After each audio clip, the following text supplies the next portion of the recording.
નમસ્કાર મિત્રો, આપણી યુટ્યુબ ચેનલ યોજના માર્ગદર્શન પર તમારું હાર્દિક સ્વાગત છે. તો મિત્રો, આપણે આજે આ વિડીયોમાં વાત કરીશું ફ્રી સિલાઈ મશીન અથવા ₹30,000ની સીધી સહાય.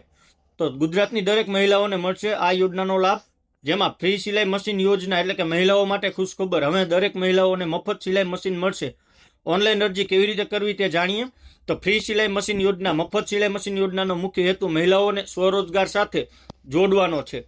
ઘણી મહિલાઓ ઘરની જવાબદારીઓ અથવા સામાજિક કારણોસર બહાર કામ કરવા જઈ શકતી નથી. સિલાઈ મશીન મળવાથી તેઓ ઘરેથી જ કપડાં સીવવાનું કામ શરૂ કરી શકે છે અને ધીમે ધીમે પોતાની આવકમાં વધારો કરી શકે છે. આથી મહિલાઓની આર્થિક સ્થિતિ મજબૂત બને છે અને તેઓ આત્મનિર્ભર બની શકે છે. મહિલાઓ માટે આ યોજના શા માટે ખાસ છે? તો આ યોજના મહિલાઓને કોઈ રોકાણ કર્યા વગર કામ શરૂ કરવાની તક આપે છે. મહિલાઓ ઘરેથી જ આરામથી સિલાઈ કામ કરી શકે છે અને આવક મેળવી શકે છે. સિલાઈ આવડતી હોય અથવા શીખવા ઈચ્છતી હોય તેવી મહિલાઓ માટે આ યોજના આત્મનિર્ભરતા તરફનું એક મજબૂત પગલું બની શકે છે. સિલાઈ મશીન યોજના તેમજ પીએમ વિશ્વકર્મા સિલાઈ મશીન યોજના તરીકે પણ ઓળખવામાં આવે છે. આ યોજના ગુજરાત સહિત દેશભરમાં ચાલી રહે છે અને તેનો મુખ્ય ઉદ્દેશ આર્થિક રીતે નબળી મહિલાઓને મફત સિલાઈ મશીન પૂરું પાડીને તેમને ઘરેથી જ આવકનો સ્ત્રોત બનાવવાનો છે. આ વ્લોગ પોસ્ટમાં આપણે આ યોજનાની સંપૂર્ણ વિગતો જેમ કે લાભ, યોગ્યતા, અરજી પ્રક્રિયા અને વધુ વાંચીશું. જો તમે અથવા તમારી પરિવારની કોઈ મહિલાઓ આ યોજનાનો લાભ લેવા માંગે છે તો આ પોસ્ટ છેલ્લે સુધી વાંચો. ફ્રી સિલાઈ મશીન યોજના, જે યોજનાનું નામ છે માનવ ગરિમા યોજના એટલે માનવ કલ્યાણ યોજના. યોજનાનો ઉદ્દેશ જોઈએ તો મહિલાઓને સ્વરોજગારીની તક મળી રહે. વિભાગનું નામ જોઈએ તો સામાજિક ન્યાય અને અધિકારિતા વિભાગ. અરજી કરવાનો પ્રકાર જોઈએ તો ઓનલાઈન અરજી કરવાની રહેશે અને તેની ઓફિશિયલ વેબસાઇટ જોઈએ તો મિત્રો sged.gujarat.gov.in પર જઈને તમે ઓનલાઈન અરજી કરી શકો છો.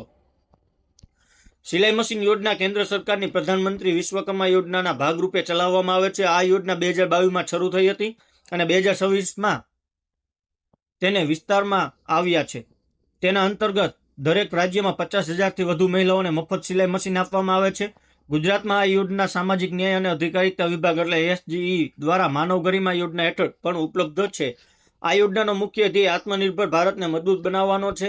મહિલાઓને મશીન સાથે સિલાઈની તાલીમ અને વ્યવસાયિક માર્ગદર્શન પણ આપવામાં આવે છે, જેથી તેઓ ઘરેથી જ 500થી 1,000 રૂપિયા પ્રતિદિન કમાઈ શકે છે.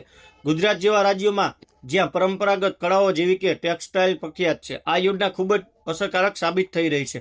તો ફ્રી સિલાઈ મશીન યોજના માટેના યોગ્ય માપદંડ જોઈએ તો 20 વર્ષથી 40 વર્ષની વયની સ્ત્રી હોવી જોઈએ. નોકરી કરતી મહિલાના પતિની વાર્ષિક આવક ₹1,20,000થી વધુ ન હોવી જોઈએ.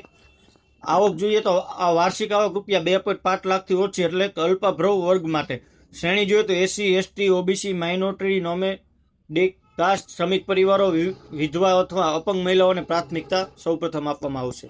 સ્થાન જોઈએ તો ગુજરાતના રહેવાસીઓ અથવા અન્ય રાજ્યોમાં તેમની યોજના હેઠળ. અને સિલાઈના મૂળભૂત જ્ઞાન હોવું જરૂરી છે, પરંતુ તાલીમ આપવામાં આવે છે. સીમા જોઈએ તો દરેક પરિવારને માત્ર એક મશીન મળવાપાત્ર છે. ફ્રી સિલાઈ મશીન મેળવવા માટે જરૂરી દસ્તાવેજો.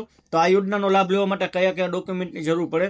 તો આધાર કાર્ડ, ઉંમરનો પુરાવો, આવકનો પુરાવો, અધિકૃત પ્રમાણપત્ર, વિકલાંગતાના તબીબી દસ્તાવેજો જો લાગુ હોય તો, નિરાધાર વિધવા સ્થિતિનું પ્રમાણપત્ર જો લાગુ પડે તો, સમુદાય સ્થિતિ પ્રમાણપત્ર, કાર્યરત મોબાઈલ ફોન નંબર અને પાસપોર્ટ સાઇઝનો ફોટો.